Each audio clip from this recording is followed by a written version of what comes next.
Langit masih gelap ketika jam weker Rena berdenting pelan di meja kayunya. Jam menunjukkan pukul 4.32 pagi. Di luar, udara desa Langit Pitu begitu sunyi, seolah alam sendiri pun enggan bergerak terlalu cepat menuju pagi. Rena membuka tirai jendelanya dengan pelan.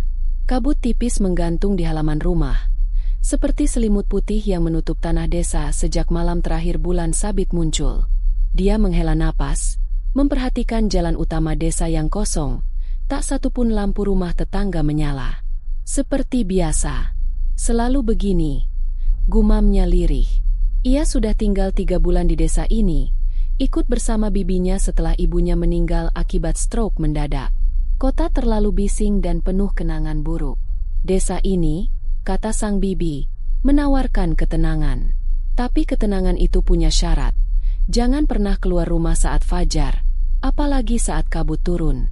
Awalnya Rena mengira itu hanya kebiasaan aneh warga desa tua. Tapi larangan itu seperti hukum tak tertulis. Tak ada yang pernah menjelaskannya langsung. Hanya tatapan tajam, dan suara yang langsung menurun pelan tiap kali ia bertanya.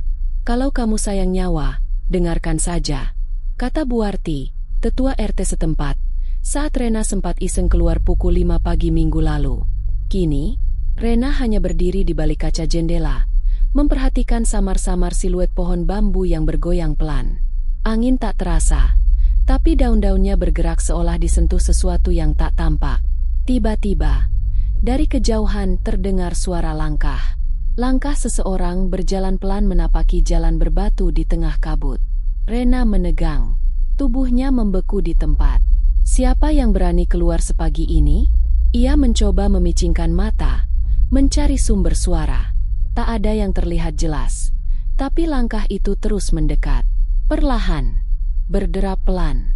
Tok, tok, tok.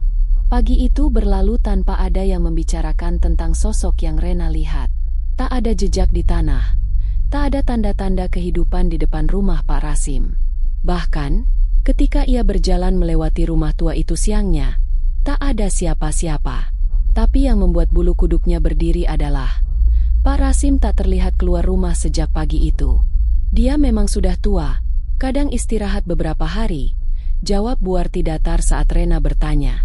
Namun sorot matanya sedikit terlalu cepat berpaling, seperti menutup sesuatu. Di dapur rumah bibinya, Rena duduk sambil mengaduk teh yang sudah dingin. Bibinya, Bu Lilis, sedang memotong sayuran sambil sesekali melirik ke arah Rena. Kamu masih suka bangun pagi ya? Tanya Bu Lilis tanpa menoleh. Iya, kebiasaan dari kota, jawab Rena pelan. Ia ragu menyebut tentang sosok kabut itu. Tapi semalam, aku melihat seseorang di depan rumah Pak Rasim. Bu Lilis menghentikan aktivitasnya sejenak. Pisau di tangannya diam. Lalu ia kembali memotong seolah tak terjadi apa-apa. Kabut pagi itu kadang menipu. Ray, apalagi kalau kamu belum terbiasa. Nada suaranya dingin. Ada ketegangan tipis yang Rena tangkap. Tapi dia diam di situ. Lama, seperti tahu aku sedang melihatnya. Kini Bu Lilis menoleh. Wajahnya kaku. Mata menatap lekat-lekat ke arah Rena. Rena, dengarkan Bibi. Jangan pernah membuka tirai lagi sebelum matahari benar-benar naik. Dan jangan pernah bicara soal apapun yang kamu lihat di luar sebelum itu. Rena menggigit bibir. Ada sesuatu yang salah. Dia tahu, tapi semua orang di desa ini memilih diam. Bahkan mengubur rasa penasaran mereka dalam ketakutan. Malamnya, Rena mencoba menghubungi teman lamanya di kota lewat video call. Ia merasa terisolasi, terkunci dalam tempat yang seolah hidup di antara dunia nyata dan mimpi buruk. Ketika panggilan tersambung, Rena berdiri di dekat jendela, mencoba mencari sinyal kuat. Layar menampilkan wajah Rima, temannya. Lo baik-baik aja di sana? Kok suara lo kayak cemas banget? Rena hendak menjawab, tapi tiba-tiba terdengar suara tok-tok-tok dari luar jendela. Bunyi langkah itu lagi. Ia memalingkan wajah ke arah tirai, dan untuk sepersekian detik, ia melihat bayangan tangan mengusap pelan kaca jendelanya dari luar. Rena menjerit. Sambungan video terputus. Gelap. Pagi harinya, Rena bangun dengan kepala berat dan napas pendek. Malam sebelumnya masih membekas jelas. Suara langkah, bayangan tangan, dan koneksi video yang terputus tiba-tiba. Ia mencoba meyakinkan diri bahwa itu hanya mimpi. Tapi bekas embun berbentuk jari-jari di kaca jendela kamarnya membantah semuanya. "Bibi, ada yang..." Langkah Rena terhenti saat menemukan ruang tamu kosong. Tak ada suara dari dapur. Tak ada bau masakan pagi. Di atas meja, selembar kertas kecil tertulis dengan huruf tangan yang tergesa.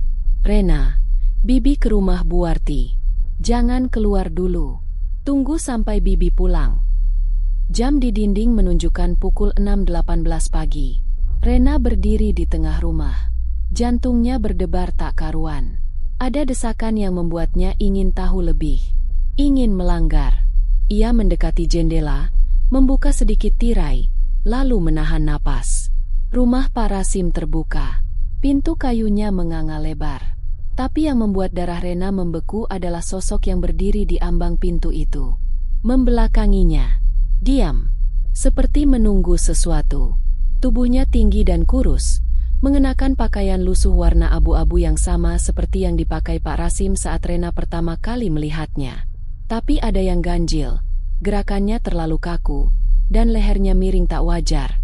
Seolah tulangnya patah namun tetap berdiri. Rena buru-buru menutup tirai dan mundur.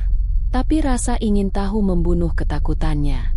Ia mengambil jaket, menutup wajah dengan masker kain, lalu membuka pintu belakang perlahan. Matahari memang sudah mulai muncul, tapi kabut masih menggantung tebal di sudut-sudut jalan desa. Sepi, tak ada suara ayam, tak ada sapaan tetangga seperti biasa. Langkah Rena menuju rumah Pak Rasim terasa seperti berjalan ke arah api. Ia mendekat, nafasnya cepat, tapi matanya tak berpaling. Pintu rumah itu masih terbuka. Namun, sosok tadi sudah tidak ada. "Halo, Pak Rasim?" Tak ada jawaban. Dengan tangan gemetar, Rena mendorong daun pintu lebih lebar dan masuk ke dalam. Bau lembab menyergapnya. Ruangan gelap. Hanya cahaya dari jendela kecil di belakang menyusup masuk. "Pak Rasim, saya Rena. Saya cuma..." Langkahnya berhenti. Di lantai ruang tamu, ada jejak lumpur menuju ke arah dapur. Dan di dinding, tergantung foto tua keluarga. Di bawahnya tertulis, "Rasim bin Latif, 1939-2023. Rena memicingkan mata. 2023? Jantungnya berdetak lebih cepat.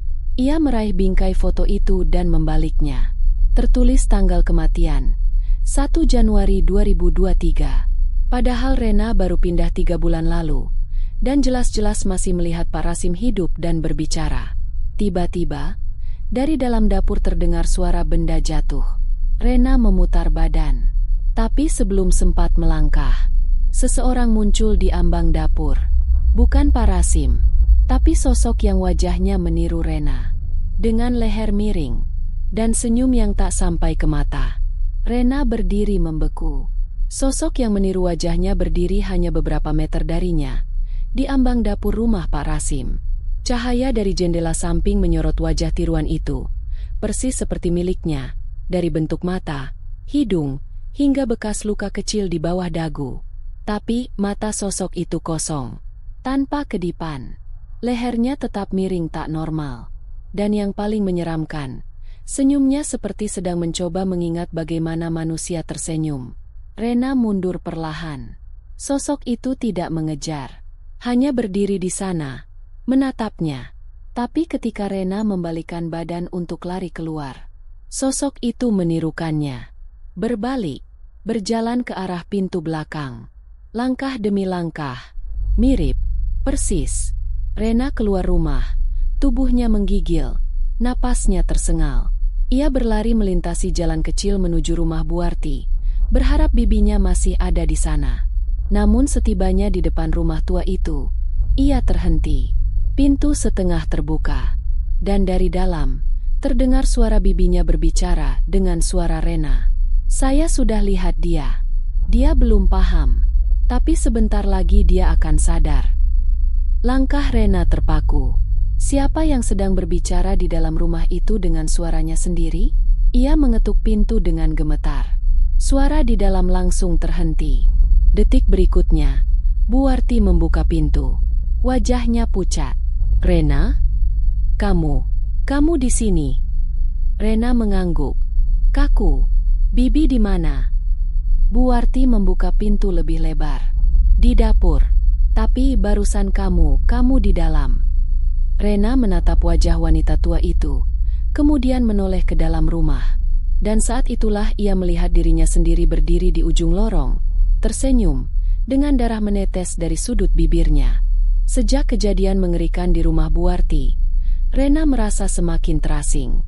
Apa yang ia lihat bukanlah mimpi. Itu nyata. Sosok yang menirunya, suara yang menirukan suaranya, semuanya terjadi begitu cepat dan mengerikan. Buarti menanggapi dengan diam, hanya menarik napas panjang dan menatapnya dengan tatapan penuh kekhawatiran. "Kamu harus berhenti mencari tahu, Rena," katanya dengan suara gemetar. "Apa yang terjadi di desa ini, tidak ada yang ingin tahu. Mereka hanya hidup dengan takut. Kamu harus bertahan hidup." Rena merasa seluruh tubuhnya membeku. Apa yang sebenarnya terjadi di desa ini? Kenapa tidak ada yang mau menjelaskan? Buarti hanya diam, tidak menjawab. Setelah beberapa detik yang terasa seperti keabadian, ia berkata pelan, "Pergilah ke rumah Pak Agus. Dia tahu lebih banyak." Pak Agus adalah seorang pria tua yang terkenal dengan kisah-kisah lama tentang desa. Selama berbulan-bulan, warga desa menganggapnya sebagai orang yang sedikit gila karena sering bercerita tentang makhluk-makhluk aneh dan kejadian-kejadian yang terdengar mustahil. Tetapi, Rena merasa dia mungkin satu-satunya yang bisa memberikan penjelasan. Langkah Rena menuju rumah Pak Agus penuh keraguan. Udara dingin yang menembus jaketnya terasa semakin menggigit, dan kabut pagi itu seolah mengepungnya, menambah ketegangan yang merayap perlahan. Sesampainya di rumah Pak Agus, Rena mengetuk pintu. Tidak ada suara. Ia mengetuk lagi, lebih keras kali ini. Setelah beberapa detik, pintu terbuka sedikit, dan Pak Agus muncul dengan mata yang berkilat-kilat. "Rena datang juga akhirnya," kata Pak Agus, tersenyum tipis. Rena menatapnya tajam. Apa yang sebenarnya terjadi? Apa itu yang meniruku? Apa yang sedang terjadi di desa ini? Pak Agus melangkah mundur, memberi tanda agar Rena masuk. "Itu bukan hanya kamu yang melihatnya. Semua orang di desa sudah tahu. Mereka hanya memilih untuk tidak mengingatnya." Rena merasa gelisah. "Maksudnya?" tanyanya terbata-bata. Pak Agus menarik napas panjang dan duduk di kursi kayunya yang usang. "Desa ini dihantui oleh makhluk yang bisa meniru siapa saja. Mereka muncul saat kabut fajar. Selama bertahun-tahun, mereka tinggal di sini, menunggu saat-saat tertentu untuk menggantikan kehidupan manusia." Rena merasa seolah dunia terbalik. "Meniru?" tanyanya, tidak bisa memahami. Pak Agus menatapnya dengan serius. "Ya, mereka meniru. Mereka bukan manusia, tapi mereka bisa berbicara seperti kita, bergerak seperti kita. Mereka menggantikan orang-orang yang hilang. Setiap orang yang hilang, pasti ada yang menggantikan mereka. Rena, orang itu akan menggantikan tempat mereka, hidup di antara kita, dan kita tak pernah tahu." Rena merasa darahnya berdesir dingin. "Bagaimana dengan Pak Rasim?" Pak Agus menunduk. Pak Rasim adalah salah satu dari mereka. Sejak ia meninggal beberapa bulan lalu, sosok itu sudah menggantikannya. Kita semua tidak berdaya." Rena terguncang. Ia tak bisa mencerna kata-kata itu. Makhluk yang bisa meniru, menggantikan orang yang hilang selama ini ia hidup di antara mereka. Tetapi, yang membuatnya lebih takut lagi adalah kenyataan bahwa ada kemungkinan bahwa dia juga sudah digantikan. Hari-hari setelah percakapan dengan Pak Agus berlalu dengan keheningan yang menekan. Rena tidak bisa tidur dengan tenang. Setiap kali ia menutup mata, bayangan itu, sosok yang meniru wajahnya, terus menghantui pikirannya. Terkadang, ia merasa ada seseorang yang mengamatinya, memantau setiap langkahnya. Bahkan di rumah bibinya, Rena merasa seperti ada seseorang yang selalu berada di luar jangkauan penglihatannya, mengikuti setiap gerak-geriknya. Setelah berbicara dengan Pak Agus, Rena merasa seolah dunia di sekitarnya berputar dengan cara yang tidak bisa dia pahami. Apa yang sebenarnya terjadi? Siapa yang bisa dipercaya? Bahkan orang-orang yang dekat dengannya, seperti Bu Lilis dan Bu Arti, perlahan-lahan mulai tampak berbeda. Mereka berbicara dengan cara yang tidak biasa, dan seringkali, Rena merasakan keanehan pada mereka. Seperti ada yang mengintai, seperti ada orang lain yang menggantikan peran mereka. Namun, Rena tidak bisa berhenti mencari tahu. Ia merasa harus mengungkap apa yang terjadi, meskipun rasa takut semakin menggigitnya. Suatu sore, Rena memutuskan untuk pergi ke rumah Pak Rasim, meskipun ia sudah tahu itu bukan lagi rumah Pak Rasim yang sebenarnya. Dia harus tahu siapa yang menggantikannya, dan apakah dia bisa menemukan cara untuk mengakhiri teror ini. Saat ia tiba di rumah itu, kabut pagi sudah mulai menyelimuti desa, menciptakan atmosfer yang mencekam. Rena melangkah perlahan menuju pintu depan yang terbuka sedikit. Ada rasa gelisah yang semakin kuat. Sesuatu tidak beres. Pintu rumah itu terbuka lebar, seperti menantangnya masuk. Namun, kali ini ada yang berbeda. Ada suara orang berbicara di dalam. Itu suara Pak Rasim. Rena mendekat, dan semakin ia mendekat, suara itu semakin jelas. Dia akan datang. Suara itu bergema di udara. Suara Pak Rasim, namun tidak seperti suara Pak Rasim yang dulu dikenalnya. Ada sesuatu yang aneh. Seolah-olah ada dua suara yang tercampur dalam satu ucapan. Dengan hati berdebar, Rena melangkah masuk ke dalam rumah. Di dalam, hanya ada bayangan yang bergerak pelan. Namun ketika Rena melewati ruang tamu, ia terhenti. Sosok itu ada di sana. Bukan Pak Rasim, tapi wajahnya, yang mirip sekali dengan wajah Rena, sedang berdiri menghadap ke cermin. Wajah tiruan itu tersenyum lebar. Wajahnya, yang seharusnya Rena kenal, kini tampak tersesat. "Apa yang kamu inginkan?" Suara Rena, yang bukan miliknya, berkata, menyapa dirinya dari cermin. Rena merasa seolah dunia terbalik. Ia tidak bisa bergerak, terperangkap dalam tatapan wajahnya yang bukan miliknya. Ketika sosok itu menoleh ke arahnya, Rena melihat tatapan kosong yang penuh dengan kesendirian, kosong seperti tiada nyawa di dalamnya. Tiba-tiba, sosok itu berbicara lagi, kali ini dengan suara Pak Rasim yang keras dan mendalam. "Kamu akan segera mengerti. Semua ini adalah siklus yang tidak bisa dihentikan." Rena merasakan tubuhnya gemetar. "Siklus apa?" tanya Rena, berusaha mempertahankan ketenangannya. Namun sosok itu hanya tersenyum lebar, menatapnya dalam diam. Seolah-olah Rena tidak akan pernah mengerti. Suasana semakin sesak, dan tiba-tiba, dari luar terdengar suara tok-tok-tok yang sangat keras. Suara ketukan yang semakin mendekat.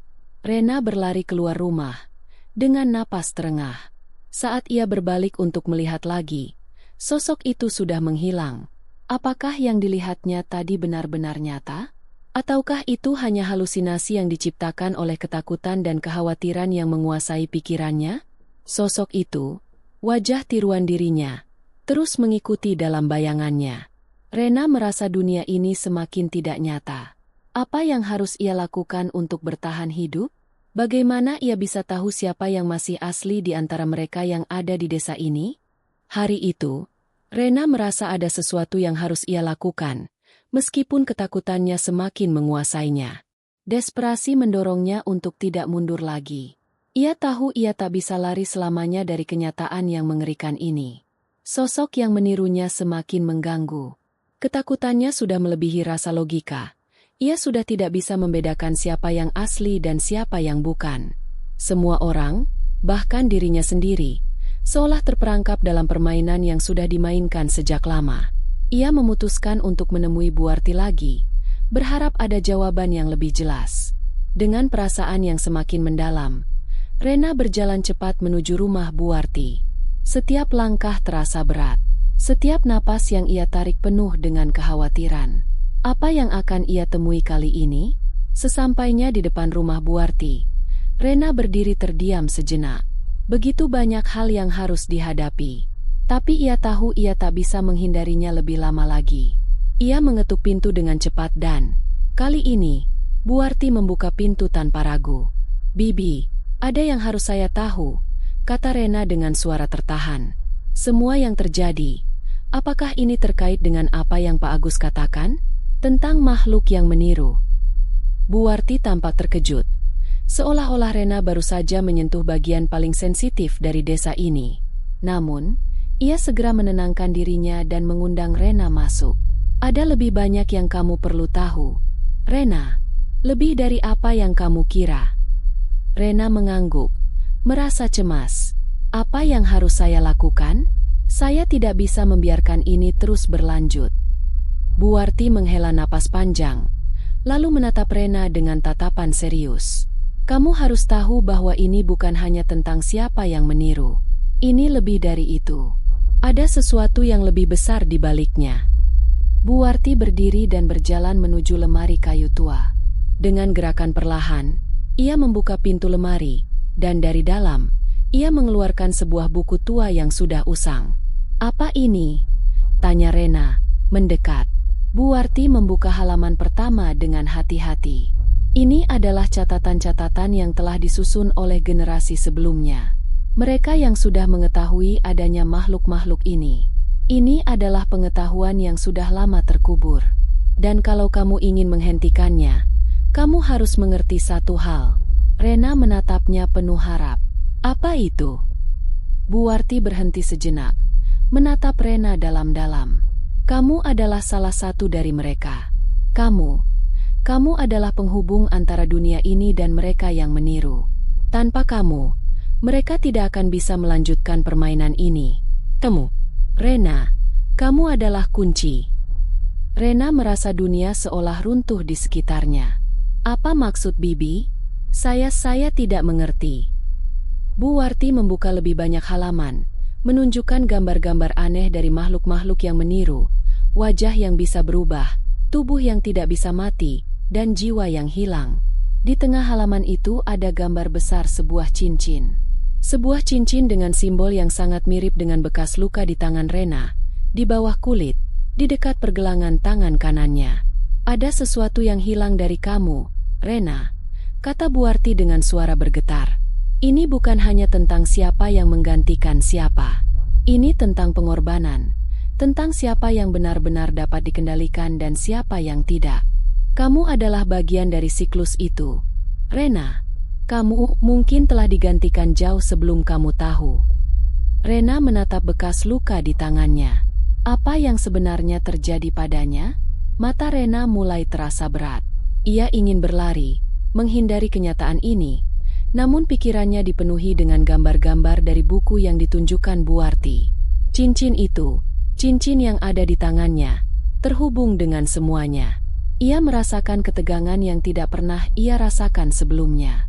Sebelum Rena sempat bertanya lebih lanjut, pintu rumah Buarti terbuka dengan keras, dan di ambang pintu berdiri sosok yang menirunya, tersenyum lebar.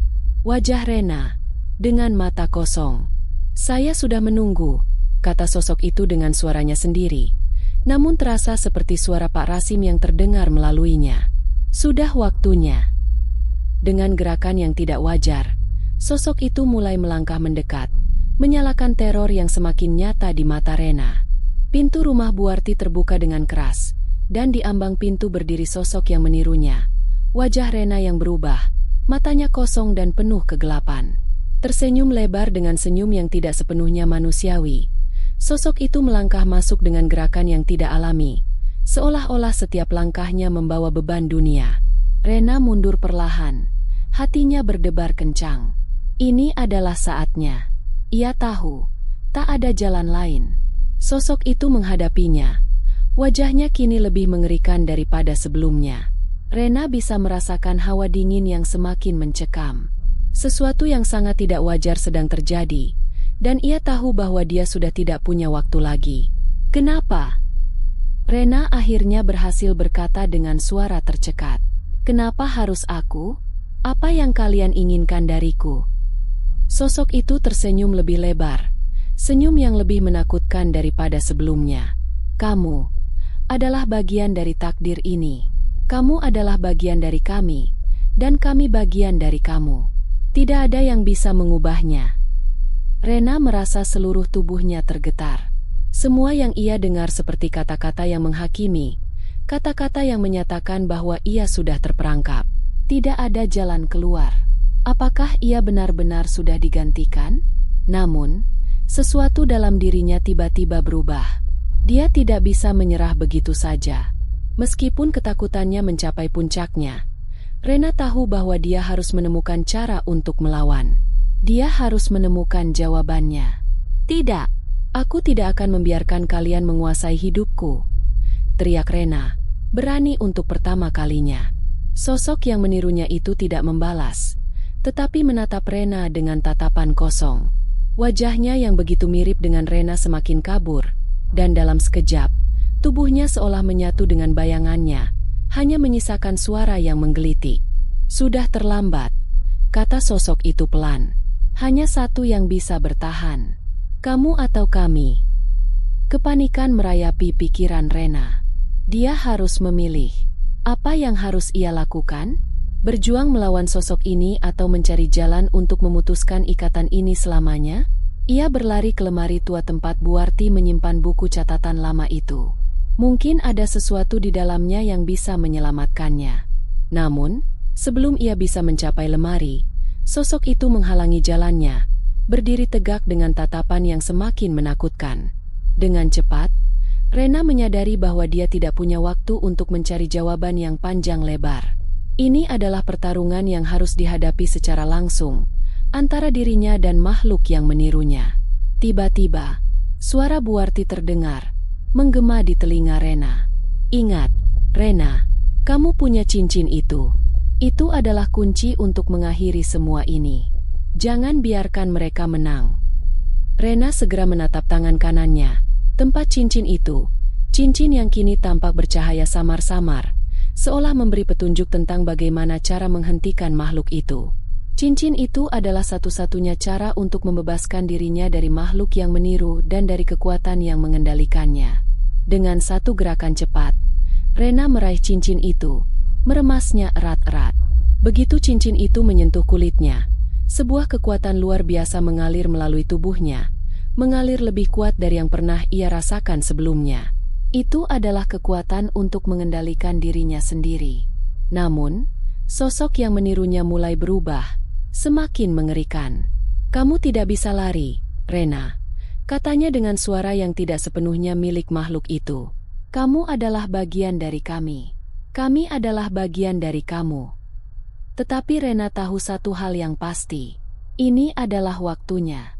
Dalam sekejap, dia menarik cincin itu dengan kekuatan yang belum pernah ia rasakan sebelumnya. Cincin itu meletus, mengeluarkan cahaya terang yang menyelimuti seluruh ruangan.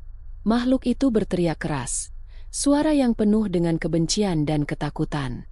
Lalu, dalam satu ledakan besar, sosok itu menghilang, menjadi debu yang terbawa angin. Rena terjatuh ke lantai, napasnya terengah-engah. Cahaya dari cincin itu kini redup, dan semuanya kembali tenang. Tetapi ketenangan itu hanya sesaat, karena Rena tahu ini belum berakhir. Ia baru saja memecahkan satu bagian dari puzzle besar yang telah menghantuinya selama ini.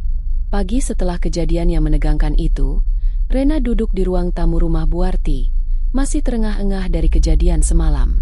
Makhluk yang meniru dirinya telah menghilang, dan desa kembali terasa tenang.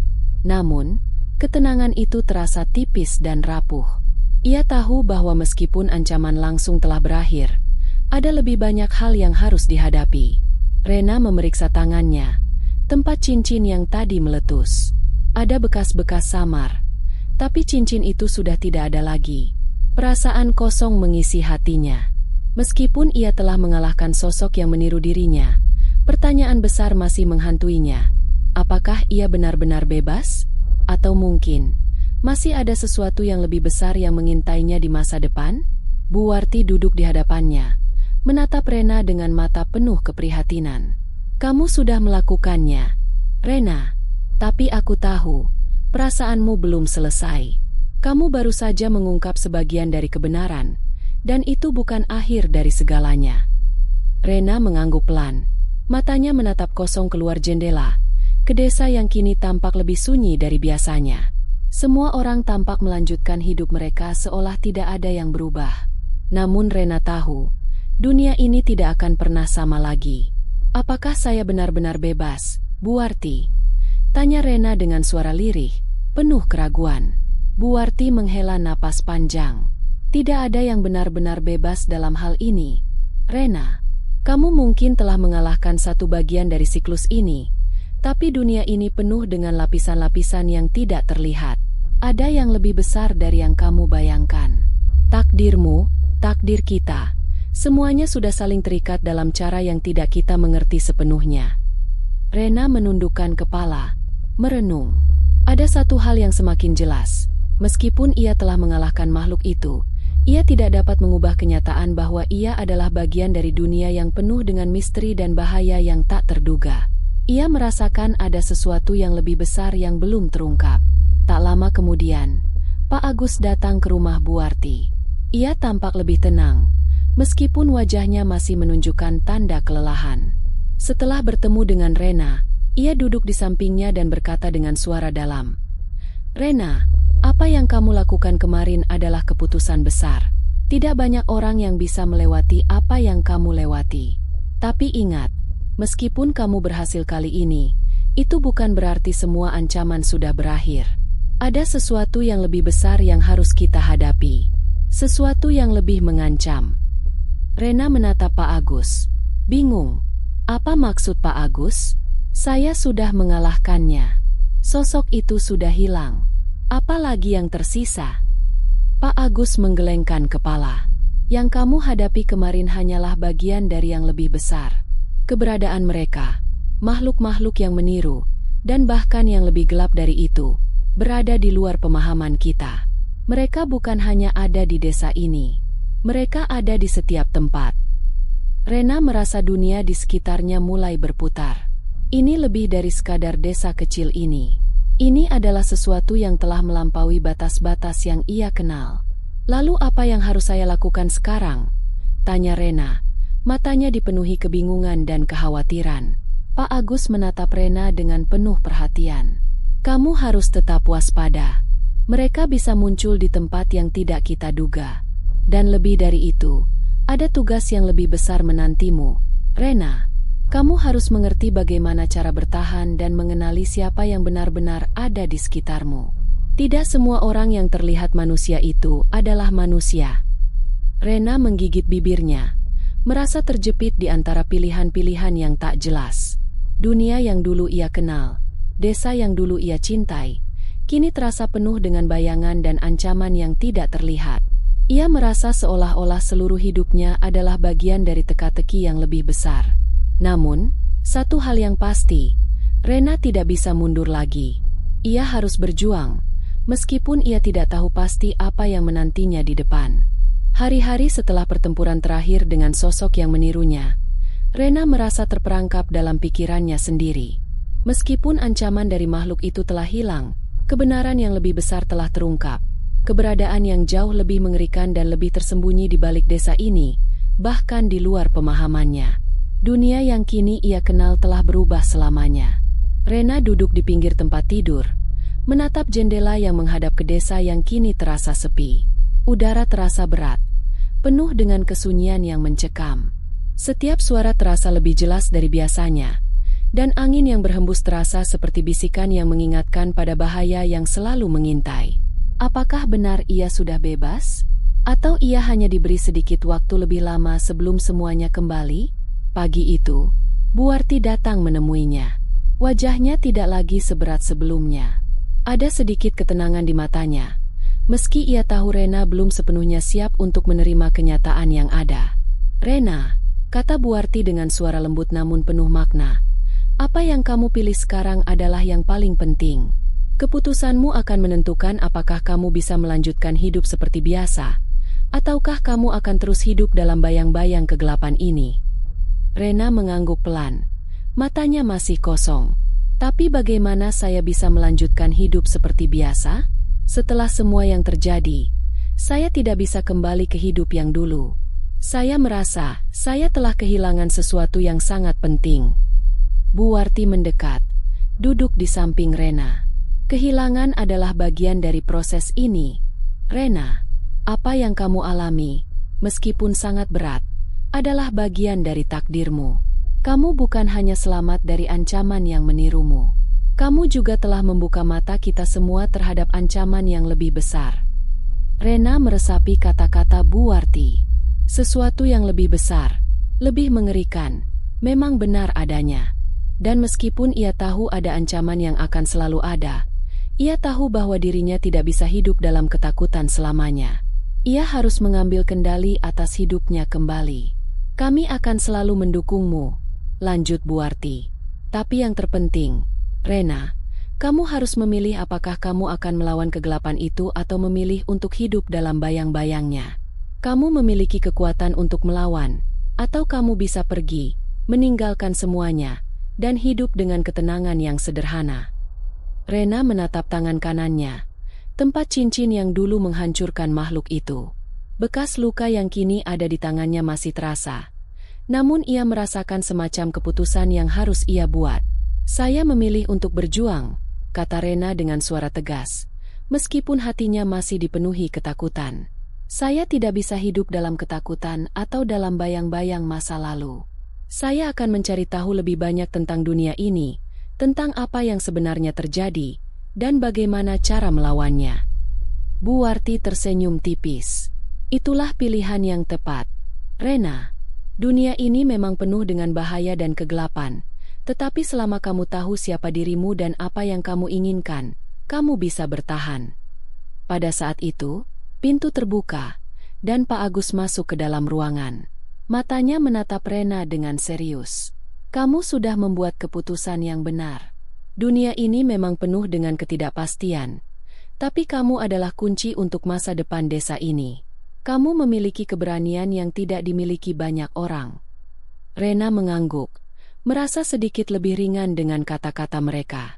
Meskipun jalan di depan masih penuh dengan ketidakpastian, ia tahu satu hal, ia tidak sendirian. Ada orang-orang di sekitarnya yang peduli dan siap untuk membantunya. Terima kasih, kata Rena dengan tulus. Matanya sedikit berkaca-kaca. Saya tidak tahu harus mulai dari mana, tapi saya akan terus berjuang. Untuk saya, untuk desa ini, dan untuk masa depan yang lebih baik. Dengan keputusan itu, Rena tahu bahwa jalan hidupnya tidak akan pernah sama lagi.